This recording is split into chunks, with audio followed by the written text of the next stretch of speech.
Siapa lagi kalau bukan Calvin Verdong, anak berdarah Aceh, tepatnya dari Malabo ini, tampil kemarin bersama dengan klubnya Lille, tapi sayang kalah dengan 2-0 di markas lawan menghadapi Strasbourg di Ligue 1 atau Liga 1 Prancis.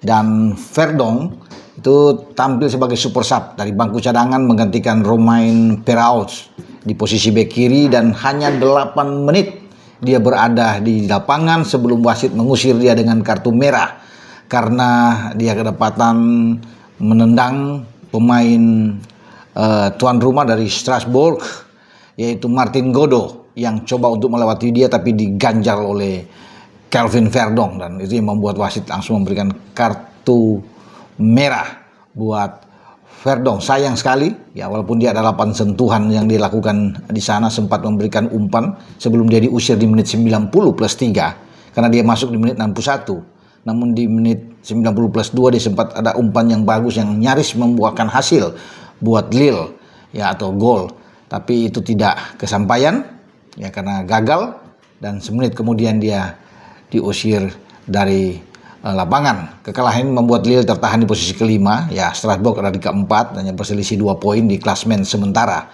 di Liga Prancis ya teman-teman. Tapi tetap kita memberikan dukungan kuat, support terhadap Calvin Verdong. Itulah permainan yang terjadi dalam sepak bola, dan dia harus bisa mengalami itu sebagai pemain bertahan.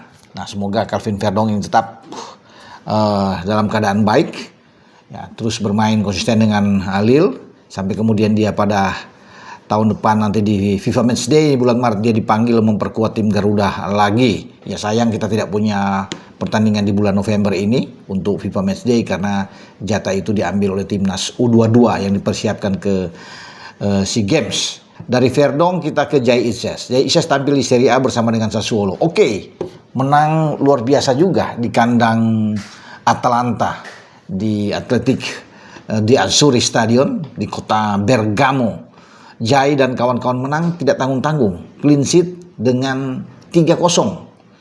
Atalanta salah satu tim terkuat yang ada di Serie A, tapi akhirnya mereka bisa mengalahkan Atalanta. Ini yang membuat saya pikir ini luar biasa ya, kalau menang dengan 1-0, 2-1 itu oke, tapi 3-0 dengan klub Atalanta dan bermain di Atalanta. Sulit untuk bisa mengalahkan Atalanta dengan skor yang begitu telak, apalagi oleh tim promosi seperti Sassuolo ya, yang saat ini ditangani oleh Fabio Grosso.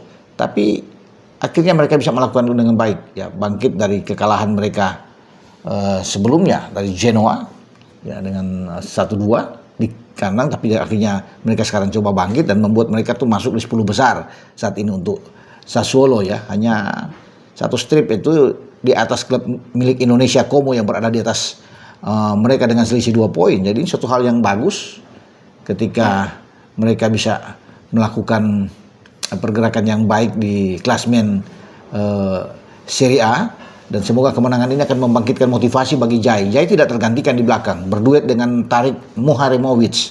Kalau biasanya kemarin itu dia berduet dengan Malukiewicz, yang Malukiewicz bergeser agak ke kanan dengan tetap 4 back flat yang ditampilkan oleh Grosso yang menghadapi Atalanta 4-3-3, dan itu yang saya pikir membuat kita bangga dengan Jai Ises, kapten tim nasional kita, yang terus dipercayakan bermain di jantung pertahanan Sassuolo. Siapapun pendampingnya, tapi dia tidak tergantikan.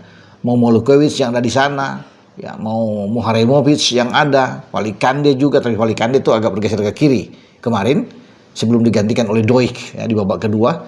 Namun permainan yang sangat baik dilakukan oleh Jai di jantung pertahanan, menghalau setiap serangan. Bahkan ada satu momen penting di menit ke-8 dia bisa menghalau tembakan dari pemain Atalanta yang kalau masuk keadaan bisa berubah, karena ini membuat mereka unggul kan pihak tuan rumah. Tapi untung ada Jai di belakang sebagai orang terakhir yang bisa mengagalkan tembakan dari lawan back kita ya, yang bisa bermain di beberapa posisi ya, termasuk di back tengah, back kanan. Itu mendapatkan kemenangan kedua beruntun mereka pada musim ini di Bundesliga ya, yang membuat mereka keluar dari zona merah, zona degradasi. Sekarang mereka dengan 9 poin tuh tidak lagi ada di bawah ya. Itu modal kemenangan mereka dari Köln, bermain di Köln mereka bisa menang dengan 3-1, satu hal yang sangat bagus. Dan Kevin Dix mencatatkan namanya di papan skor di menit ke-61 dengan penalti dia yang sukses. Dia mengeksekusi penalti setelah sebelumnya rekannya itu Tabakovic di babak pertama dapat penalti tapi gagal.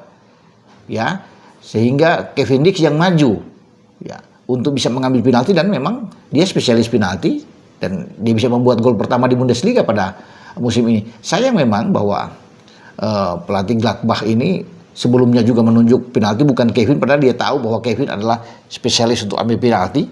Namun ketika lawan Munchen pun saat mereka di kandang kalah dengan 0-3 ya, itu ada penalti juga, Stoger bisa mengambil penalti dan akhirnya gagal juga saat itu.